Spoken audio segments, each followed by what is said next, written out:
धर्म के लोगों को पुनः ईसाइयत में जोड़ने का जो कार्यक्रम है चलाया जाता है, तो उसी के पीछे एक सुनियोजित साजिश है।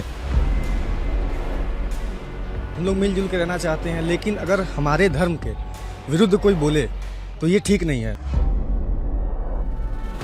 जो बात लिखी हुई है वो यरूशलेम मंदिर के बारे में है और प्रभु यीशु ने वहां पर शुद्धिकरण किया है उसके संबंध में है,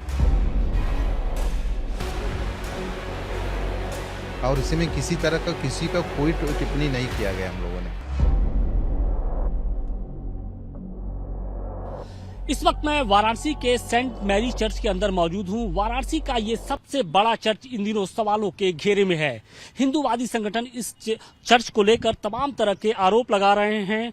यही नहीं, बकायदा अब जो मामला है वो पुलिस थाने तक पहुंच चुका है, और उसके पीछे की जो वजह है वो इस चर्च के जो बाहरी दीवारें हैं वहां पर लिखे कुछ ये स्लोगन हैं। आप इस स्लोगन को जरा पढ़िए, और इसके बाद ये जो विवाद की जड़ है वो इन्हीं स्लोगन से शुरू होती है। मंदिर का विनाश, स्वार्थ गर्व की राख से धर्म करे निर्माण, यरूशलेम ईसा कथन सबसे बड़ा प्रमाण।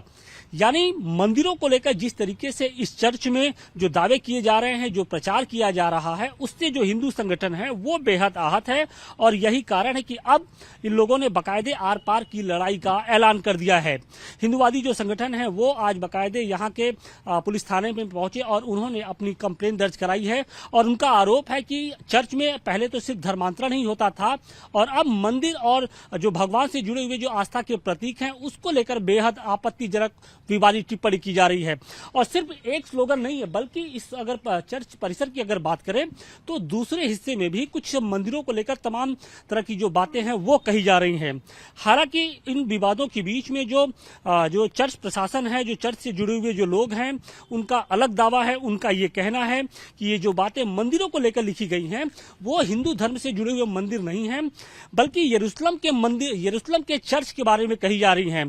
क्योंकि जिस वक्त ईसा का उदय हुआ था उस वक्त यरूशलेम के जो चर्च था वहां पर ईसाई मसीही के ऊपर तमाम तरह के एक अत्याचार किए जाते थे, लूट का अड्डा एक तरीके से बना दिया गया था, और उसी को मिटाने के लिए प्रभु ईसा ने इस तरीके के कथन कहे थे, और उसी का एक तरीके से पार्ट इस चर्च के अंदर ये जो देखने को आपको मिल रहा है। तो सवाल इसी बात का है कि क्या अब बातों में किसके दम है, क्या वाकई जो चर्च प्रशासन कर रहा है वो सही है, या जो हिंदूवादी संगठन है वो सही कह रहे हैं। लेकिन इन सब के बीच में जिस तरीके से पूरे देश में चर्च और जो ईसाई मशीनरियां हैं उनके जो कार्य हैं वो लगातार सवालों के घेरे में हैं।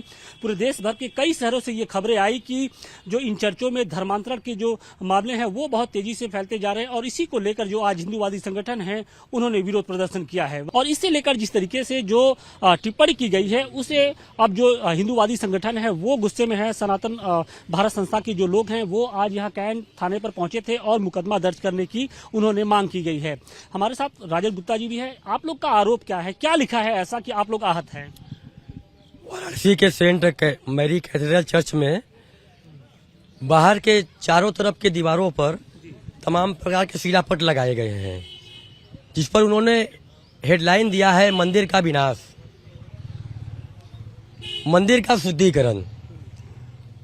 काशी विश्व की प्राचीनतम धार्मिक राजधानी है और सनातन धर्म की प्राचीनतम नगरी है, और इस नगरी में वो सनातन धर्म के मंदिर का विनाश करने का कुछ योजित षड्यंत्र रचने का पूरा एक सुनियोजित साजिश चला रहे हैं। आप देखेंगे कि इस फोटोज में मंदिर का शुद्धिकरण, ठीक है, बारे में बताइए। मंदिर का शुद्धिकरण, मंदिर मर्यादा सदन करे कलुष व्यापार, पहुंचे ईसा ने बहा दी दिव्य ज्योति की धार। भाई ऐसा इसमें क्या आपको क्या लगता है कि मंदिर का शुद्धिकरण की बात क्यों कह रहे हैं चर्च वाले? देखिए, जहां तक मेरा मानना है कि पूरे क्रिश्चियनिटी में मंदिर शब्द कहीं है ही नहीं। मंदिर हिंदू मैथोलॉजी का शब्द है, और चूंकि इनका हिंदुस्तान में एक लंबे समय से कुचक्र के द्वारा हिंदू सनातन चीजों से जुड़े हुए या हिंदू लोगों धर्म के लोगों को पुनः ईसाइयत में जोड़ने का जो कार्यक्रम है चलाया जाता है, तो उसी के पीछे एक सुनियोजित साजिश है। अपना प्रचार प्रसार करने उसके लिए कोई दिक्कत नहीं है, लेकिन किसी भी मंदिर में आपको नहीं दिखे, क्योंकि हम लोग वसुधैव कुटुंबकम मानते हैं, पूरे विश्व को अपना परिवार मानते हैं। हम लोग मिलजुल के रहना चाहते हैं, लेकिन अगर हमारे धर्म के विरुद्ध कोई बोले तो ये ठीक नहीं है। तो ऐसा देखने को मिल रहा है, इन्होंने लिखा हुआ है, और ये बहुत पहले से। और हम लोग वहाँ पे गए तो हमने इसका फोटो खींचा हुआ है, और अगर ये ऐसा करते हैं तो हमने अभी प्रशासन से सलाह मांगी है, सहायता मांगी है। हमारे साथ बातचीत के लिए मौजूद हैं सेंट मैरी चर्च के फादर थॉमस। फादर, चर्च पर संगीन आरोप लग रहे हैं। हिंदूवादी संगठन ये कह रहे हैं कि इस चर्च में मंदिरों को लेकर विवादित टिप्पणी की जा रही है। जो इसके परिसर में जो शिलापट है वहां पर मंदिरों के विनाश, मंदिरों के शुद्धिकरण जैसे स्लोगन लिखे हुए हैं, और इसे लेकर जो हिंदूवादी संगठन है वो नाराज हैं और बाकायदे उन्होंने इसे लेकर मुकदमा भी दर्ज कराने की बात कही है। सवाल इस बात का है कि चर्च में मंदिरों को लेकर इस तरीके की जो विवादित टिप्पणी है वो क्यों की जा रही है और इसके पीछे का लॉजिक क्या है, क्या आप समझाने की कोशिश करेंगे? सबसे पहले मैं आपको धन्यवाद देना चाहता हूँ। आप इसके लिए स्पष्टीकरण मांगने के लिए आए हैं हमारे इधर। मेरा नाम फादर थॉमस है, मैं यहाँ पर बिशप पोस्ट में रहता हूँ। और जो मंदिर के बारे में आप बात कर रहे थे, ईसा के समय में यरूशलेम मंदिर था, उसको मंदिर ही हम लोग कहते हैं, चर्च नहीं कहा था। तो यरूशलेम मंदिर में जब प्रभु एक बार प्रवचन देने गए तो वहां पर देखा कि वहां पर लोग व्यापार कर रहा था, माने बैल बकरी हर प्रकार की चीज़ों को अंदर जिस मंदिर है उसके अंदर रख करके उन लोग व्यापार कर रहा था। तो ये प्रभु को बहुत अच्छा नहीं लगा, तो इसलिए उन्होंने अपने घर घास से घोड़े बनवा करके उनको सबको उधर से भगा दिया और उस मंदिर का शुद्धिकरण करते हैं। और हमारे चर्च में, हमारे चर्च से संबंधित जो भी लिखा है वो यरूशलेम मंदिर से संबंधित बात है, और इसमें किसी के दोष पाने के लिए किसी तरह का टिप्पणी करने के लिए हमारा कोई अधिकार भी नहीं है, उसके लिए नहीं है। ये हमारा यरूशलेम मंदिर है। हम लोग चर्च को अंग्रेजी में चर्च कहते हैं, लेकिन हिंदी में हम लोग मंदिर भी कहते हैं, गिरजाघर भी कहते हैं। और यरूशलेम के बारे में जब बात करते हैं, वहां पर एक मंदिर था, उसके लिए हम लोग मंदिर ही बोलते हैं। और जो बात लिखी हुई है वो यरूशलेम मंदिर के बारे में है, और प्रभु यीशु ने वहां पर शुद्धिकरण किया है उसके संबंध में है, और इसमें किसी तरह का किसी का कोई टिप्पणी नहीं किया गया हम लोगों ने। हमारा भाई, लेकिन हिंदूवादी संगठन कह रहे हैं कि आमतौर पे तो जो गिरजाघर होते हैं, चर्च होते हैं, उनको यही दो नामों से पुकारते हैं। वहां पर अगर मंदिर शब्द का इस्तेमाल करके इस तरीके की बातें लिखी जाए तो जाहिर है कि उनके वो गुस्से में होंगे। हमारे बाइबल में इसके बारे में लिखा हुआ है यरूशलेम मंदिर का शुद्धिकरण, यरूशलेम मंदिर।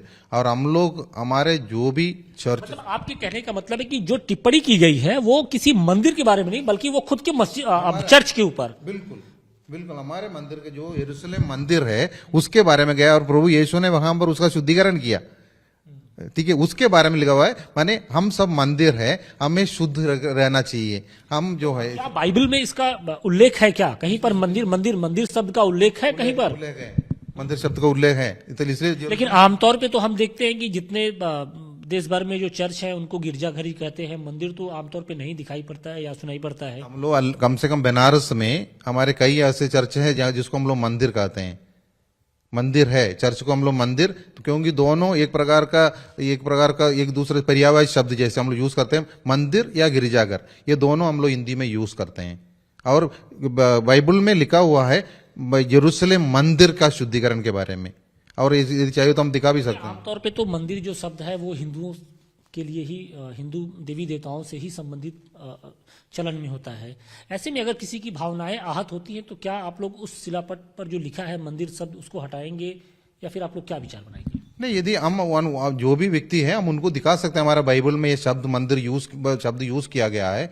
यदि उनको परेशानी है, उनको दिक्कत है, यदि लग रहा है कि क्योंकि हमारा धर्म में, हमारा बाइबल में लिखा हुआ है यरूशलेम मंदिर, यरूशलेम गिरजाघर नहीं लिखा है, उसमें हम दिखा भी सकते हैं, जो भी चाह रहे हैं हम दिखा सकते हैं। यदि किसी को उसमें आपत्ति है, यदि कोई देखता है कि हम उनको ठोस पहुंचा, नहीं, बिल्कुल नहीं है। हम लोग 1% भी किसी को, हम लोग सबको एक साथ लेकर चलने वाले लोग हैं। हम लोग किसी प्रकार के प्रति किसी को ठोस पहुंचाने, किसी को दुख पहुंचाने हम लोग कभी भी यूज नहीं करेंगे।